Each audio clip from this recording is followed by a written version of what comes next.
Welcome back to edquest. Let's understand multiple linear regression. Multiple linear regression with a real world use case. We will discuss here house price prediction. Imagine you want to predict the price of a house. Now it doesn't depend on just one thing, right? It depends on multiple factors like size of the house, number of bedrooms, locations, age of the building, and nearby schools or metro stations. This is where multiple linear regression comes in.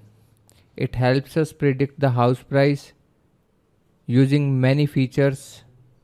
The formula becomes a bit bigger. Y is equals to m1x1 plus m2x2 and so on plus c, where m is the predicted house price and x1, x2, x3 are the features like size of the house, age of the building, and location, and many more things.